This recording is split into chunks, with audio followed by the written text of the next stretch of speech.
Kenal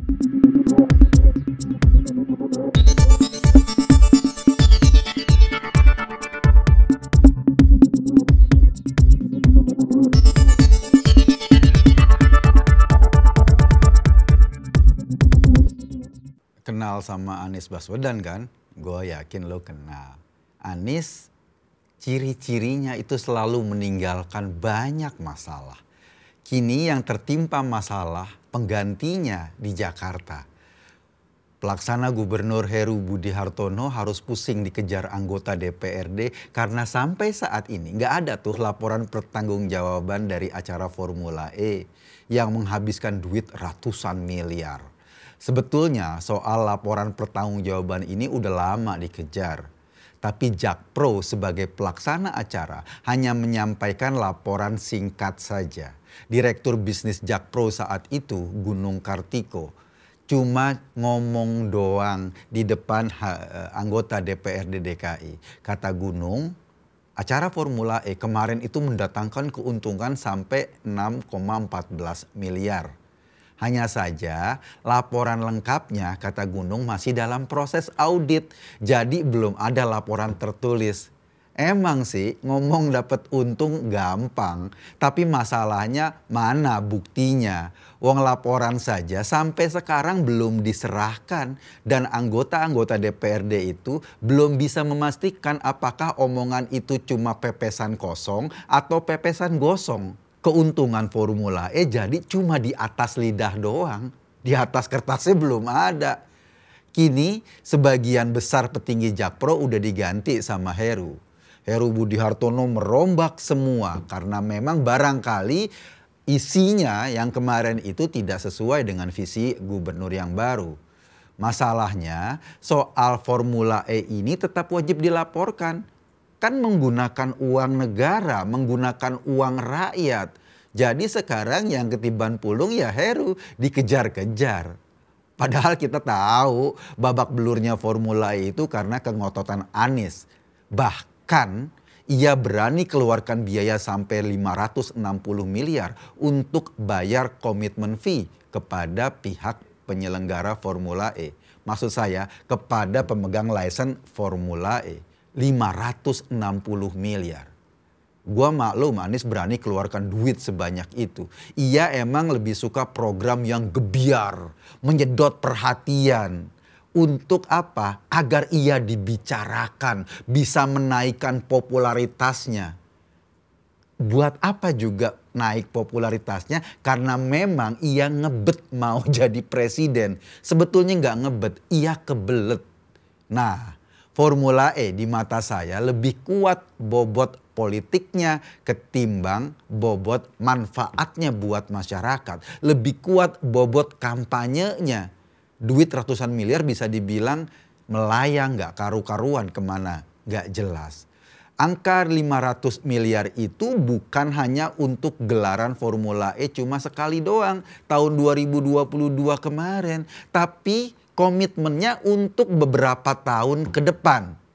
Jadi karena komitmennya untuk beberapa tahun ke depan, mau tidak mau gubernur yang sekarang terikat kontrak dengan pihak luar. Akibatnya apa? Akibatnya Heru lagi yang memikul beban itu. Memikul beban yang sudah terlanjur diambil atau diputuskan oleh gubernur sebelumnya.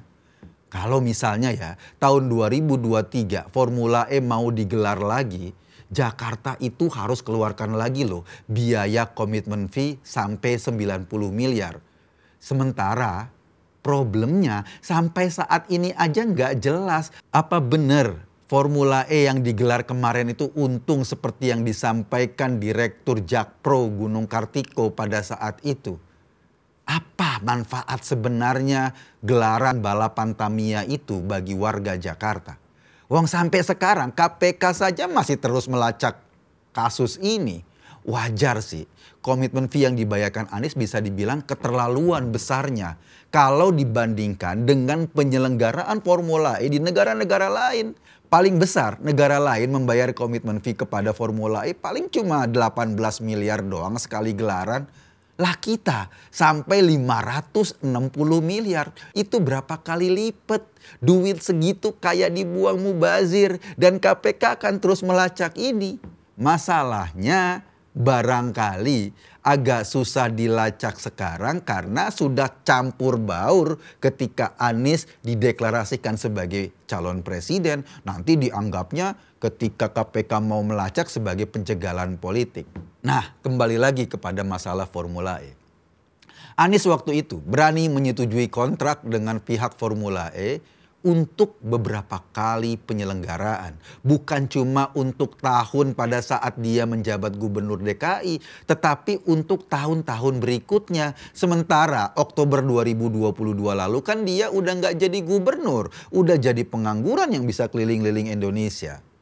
Kalau tahun 2023 ini mau diadakan, mau tidak mau beban penyelenggaraannya ada di tangan Heru sebagai PLT Gubernur Jakarta. Gini nih ya, kalau duit udah keluar untuk beberapa kali gelaran, tetapi ternyata laporan Formula E itu bukan untung seperti yang disebutkan oleh Jakpro, tetapi malah rugi dan buang-buang duit. Kemudian Heru memilih misalnya nggak meneruskan program itu.